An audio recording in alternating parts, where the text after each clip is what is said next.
Good afternoon. Yesterday I spoke with both Senator Schumer and Manchin and offered my support for a historic agreement to fight inflation and lower costs for American families.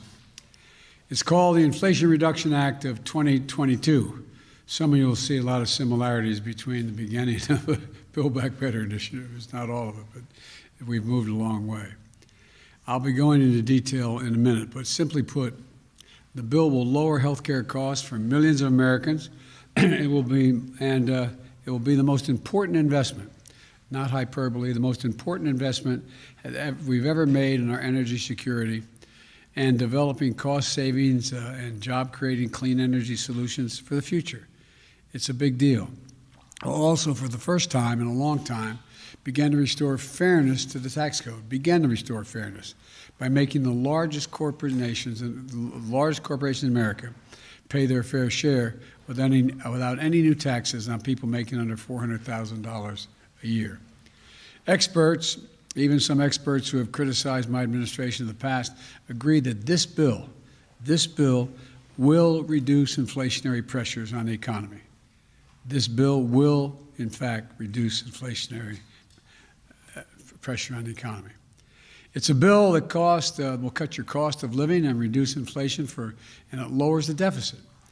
It strengthens our economy in the long run as well.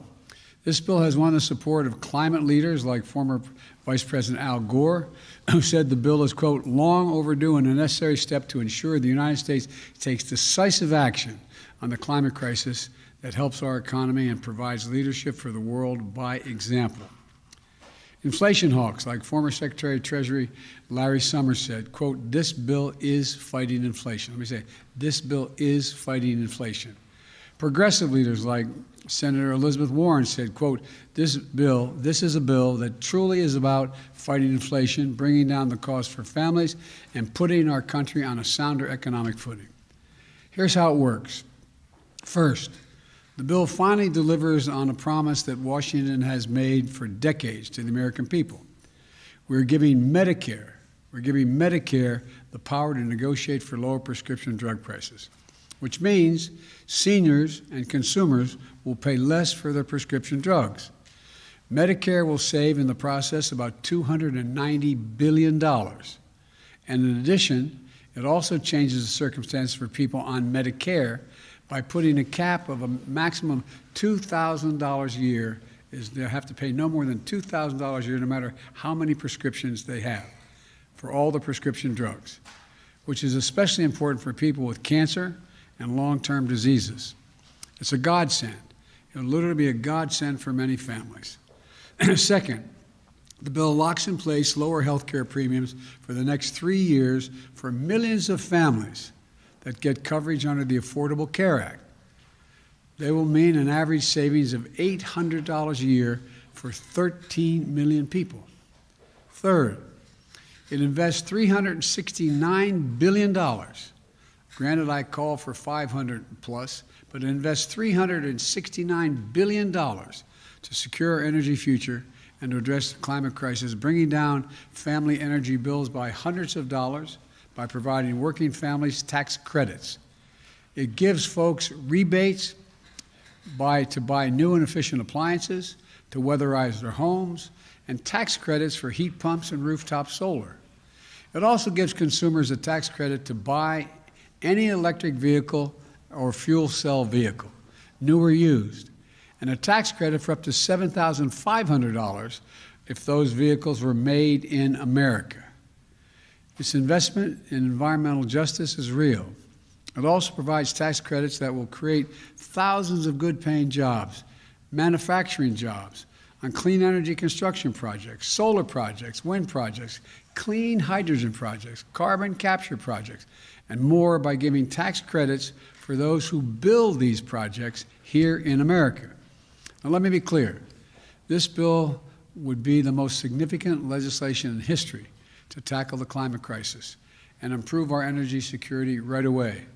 It'll give us a tool to meet the climate goals that are set, that we've agreed to, by cutting emissions and accelerating clean energy, a huge step forward. Fourth, This bill requires the largest corporations to begin to pay toward their fair share in taxes by putting in place a 15% corporate minimum tax. Now, I know you've never heard me say this before. It will come as a shock to you, but 55 of the Fortune 500 companies paid no federal income tax in 2020. I know you only heard me say that about 10,000 times. But the fact is, they paid no taxes on an income, collective income, over $40 billion. Well, guess what? This bill ends that. They're going to have to pay a minimum of 15% tax on that $40 billion or whatever the number turns out to be. Fifth, this package will reduce the federal deficit by over $300 billion. Already on my watch, deficits come down my first year by $350 billion. And a record $1.7 trillion at the end of this fiscal year. Now, this bill is going to keep that progress going. Yes, I'll say it again. This legislation will bring down the deficit. Bring down the deficit. The sixth point I want to make is this bill will not raise taxes on anyone making less than $400,000 a year. And I promise, a promise I made during the campaign, and one that I've kept. Now look, I know it can be sometimes seem like nothing gets done in Washington. I know it never crossed any of your minds, but the work of the government can be slow and frustrating and sometimes even infuriating. Then the hard work of hours and days and months from people who refuse to give up pays off. History is made. Lives are changed. With this legislation, we're facing up to some of our biggest problems, and we're taking a giant step forward as a nation. That didn't just happen on this Inflation Reduction Bill. It also happened yesterday when the Senate made the bipartisan decision as a nation to invest in America's manufacturing technology of semiconductors and additional funding for basic research and development in the cutting-edge industries of the 21st century. If the House passes this bill, I want to thank Speaker Pelosi. I think she's going to get it done for her leadership here. It has the added benefit of creating tens of thousands of additional good-paying jobs, lowering inflation. It's going to give us the ability not only to compete with China for the future, but to lead the world and win the economic competition of the 21st century. You've heard me say 1,000 times, we have to invest in research, development, and growth. I hope that the House is going to pass this bill today. My plea is, put politics aside, get it done. We need to lower the cost of automobiles, appliances, smartphones, consumer electronics, and so much more. And you can't do it. All of these things are powered. Almost everything in our lives is powered by these semiconductors and tiny computer chips the size of a fingernail tip. Look, we should pass this today and get moving. I know the compromise on the inflation bill doesn't include everything that I've been pushing for since I got to office. For example, I'm going to keep fighting in the future to bring down the cost of things for working families and middle-class families that matter by providing for affordable and accessible things like affordable child care, affordable elder care, preschool, the cost of preschool, housing, keeping students helping students with the cost of college, closing the health care coverage gap. You know, that's a fancy way of saying the health care coverage gap. Expanding Medicaid in states that refuse to do it, and more. Look, this bill is far from perfect. It's a compromise. But it's often how progress is made, by compromises. And the fact is that my message to Congress is this. This is the strongest bill you can pass to lower inflation, cut the deficit, reduce health care costs, tackle the climate crisis, and promote energy security, all the time while reducing the burdens facing working class and middle class families. So pass it. Pass it for the American people. Pass it for America. I'll have more to say in this later. Now I want to thank Leader Schumer and Manchin, Joe Manchin, Senator Manchin, for the extraordinary effort that it took to reach this result. Thank you. And let me speak to one other issue. The GDP, and whether or not we are in a recession. both Chairman Powell and many of the significant banking personnel and economists say we're not in a recession. But let me just give you what the facts are in terms of the state of the economy. Number one, we have a record job market of record unemployment of 3.6% today. We've created 9 million new jobs so far, just since I became president. Businesses are investing in America at record rates, Foreign business like SK and others are investing in America, hundreds of millions and trillions of dollars, sum total. $100 billion in semiconductor investments already announced by Intel, Samsung, and Texas Instruments. More than $100 billion in electric vehicle battery investments by Ford, General Motors, Hyundai, Tesla, and more.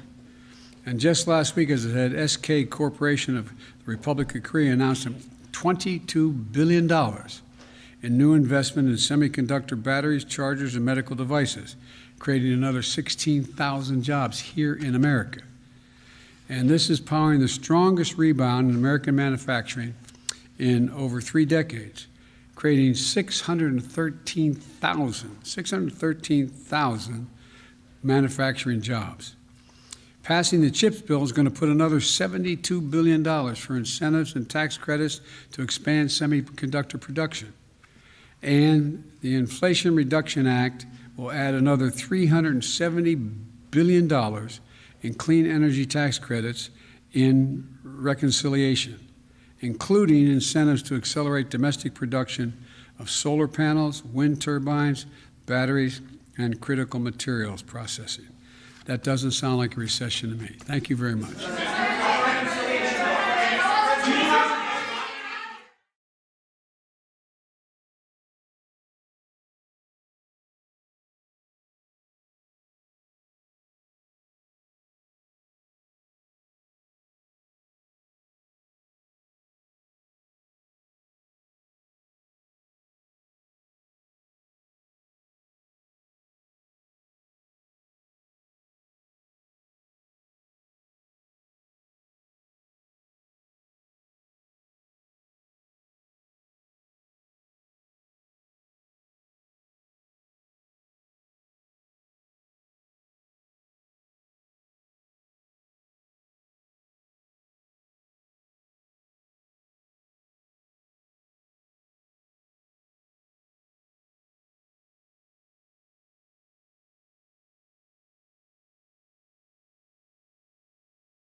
Figured I'd make you feel at home. You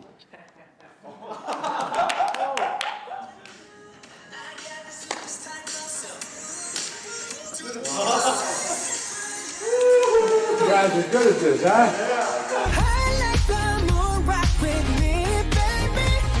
Hello, we are BTS. Today we're here to speak with President Biden about anti-Asian hate crimes, Asian inclusion, and diversity. Smooth like butter, pour you in like no other. Don't need no usher to remind me you got it bad.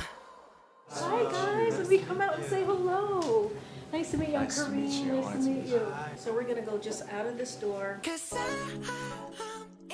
Hi, we're BTS, and it is a great honor to be invited to the White House today to discuss the important issues of anti-Asian hate crimes, Asian inclusion, and diversity. 최근 아시아계를 대상으로 한 많은 증오 범죄에 굉장히 놀랍고 또 마음이 안 좋았는데요. 이런 일이 근절되는데 조금이라도 도움이 되고자 오늘 이 자리를 빌어 목소리를 내고자 합니다. Let's go.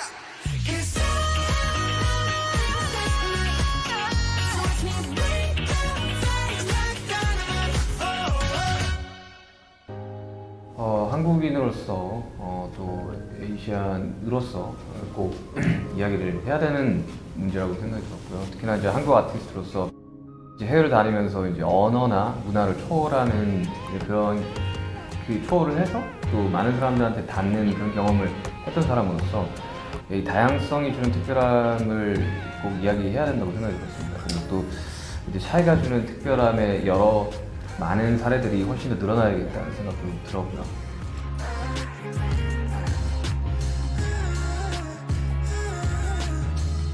Nice to meet you.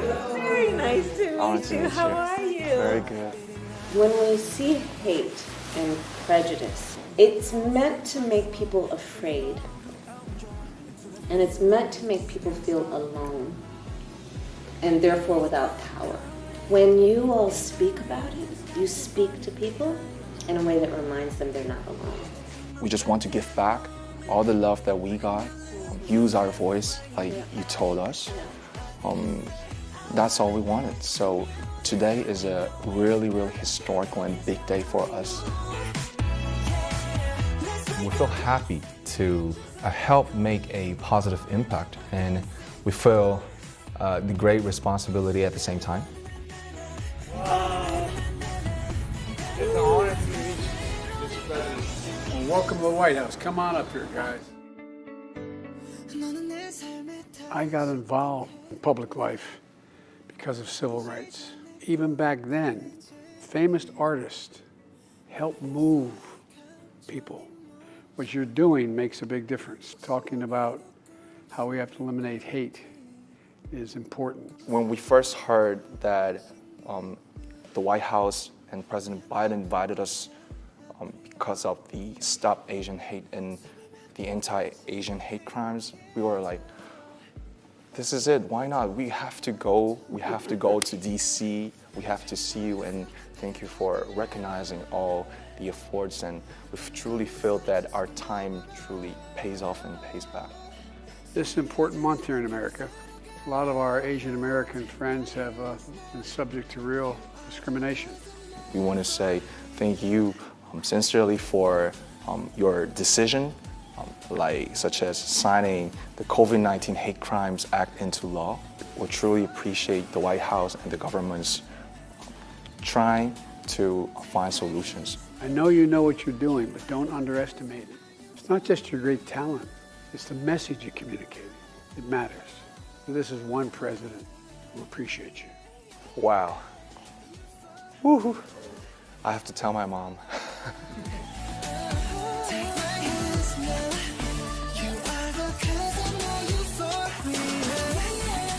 Lastly, we thank President Biden and the White House for giving this important opportunity to speak about the important causes, remind ourselves of what we can do as artists. Once again, thank you very much.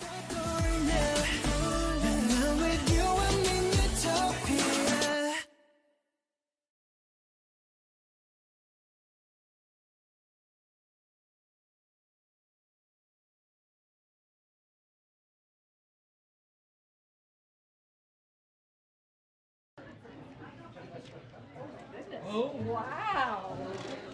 Hello, everybody. Good afternoon. So much excitement. I know it's the Fed chair meeting, right? I know. We got Bloomberg. These, I mean, yeah. Forget about me. I know, it's not about me. Okay, so today on the final day of Asian American, Native Hawaiian, and Pacific Islander Heritage Month, I'm excited to welcome some special guests to the briefing room today, pop phenoms BTS. Woohoo! While many of you may know BTS as Grammy-nominated international icons, they also play an important role as youth ambassadors, promoting a message of respect and positivity. After this briefing, they will join President Biden in a discussion about Asian inclusion, representation, and diversity, as well as addressing an anti-Asian hate crimes and discrimination. As many of you know, the president has led a historic whole-of-government approach to combat racism, xenophobia, and intolerance facing ANHPI communities. Beginning his first week in office when he issued a presidential memorandum leveraging the power of the federal government to stand against this hate. The president also signed the COVID-19 Hate Crimes Act into law, signed an executive order to reestablish the White House Initiative on Asian Americans, Native Hawaiians, and Pacific Islanders, and funded critical research to prevent and address xenophobia against AA and NHPI communities. So without further ado, I will let the band take it from here. They're gonna each speak. We have a interpreter somewhere here. There you go. Good to see you.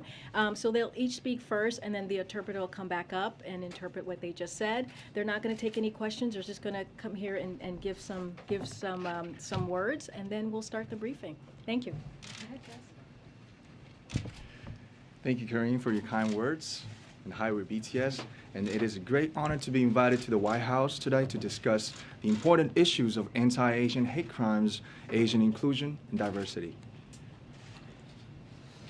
네, 오늘은 AANHPI 헤리티지 먼스의 마지막 날입니다. 저희는 AANHPI 커뮤니티와 뜻을 함께하고 기념하기 위해 오늘 백악관에 왔습니다.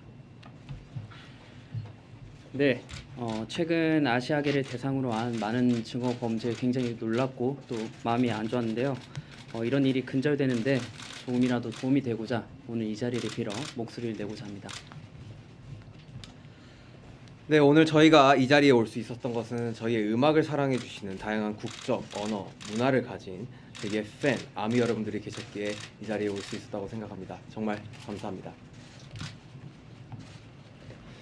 네, 한국인의 음악이 서로 다른 언어와 문화를 넘어서 전 세계 많은 분들께 닿을 수 있다는 게 아직까지도 좀 신기하고 근데 신기한 것 같습니다. 그리고 이 모든 걸 연결을 시켜주는 음악이란 건 좀 참으로 훌륭한 매개체가 아닌가 싶습니다.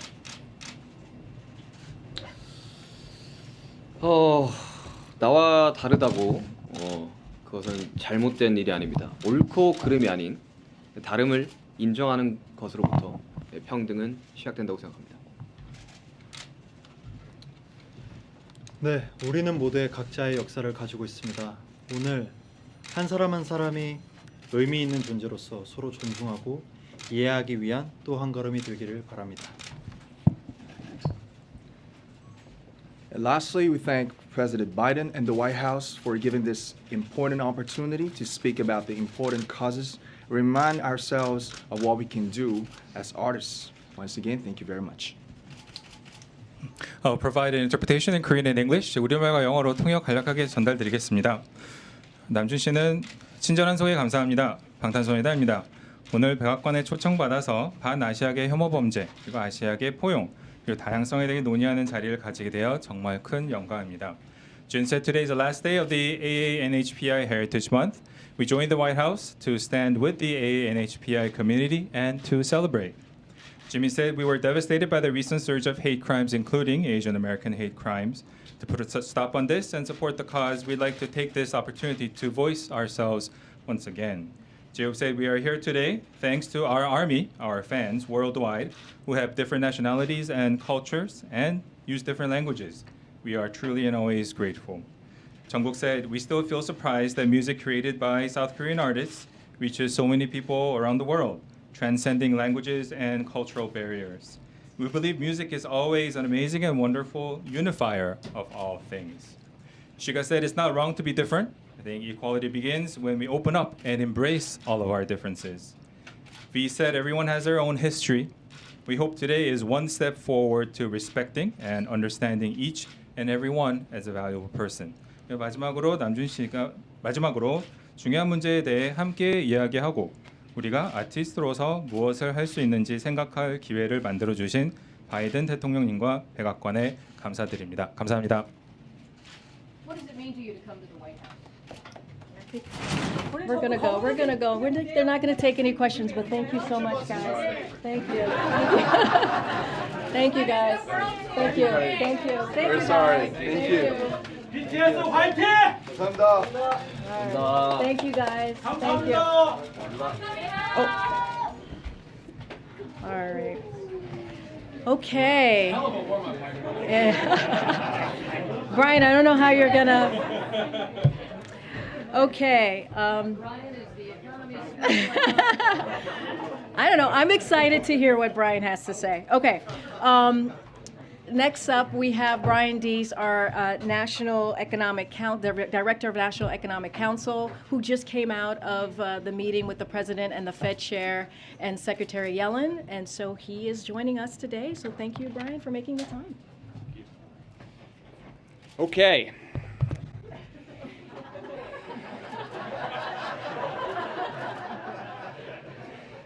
So I get to go home and tell my kids that BTS opened for me.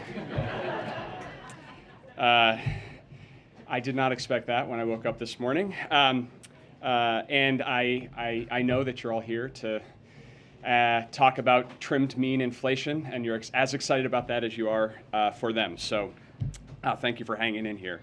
I just wanted to provide a little bit of context to the economic focus of the day. As you all know, the President just concluded a meeting with Chair Powell, along with Secretary Yellen and myself. It was a very constructive meeting focused on the outlook for the U.S. and the global economy. And I won't go into detail of the private meeting other than to reinforce that the President underscored to Chair Powell in the meeting what he has underscored consistently, including today, that he respects the independence of the Federal Reserve and will provide the Federal Reserve the space and the independence that it needs to tackle inflation.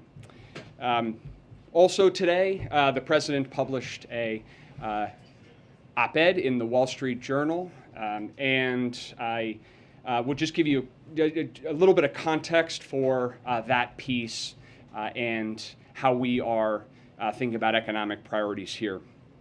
So 4 quick points. The first point is there is no question that the global economy right now faces a range of significant challenges. Inflation is first among them. It is a global challenge. We learned, for example, today that inflation in the euro area hit an annual rate of 8.1%.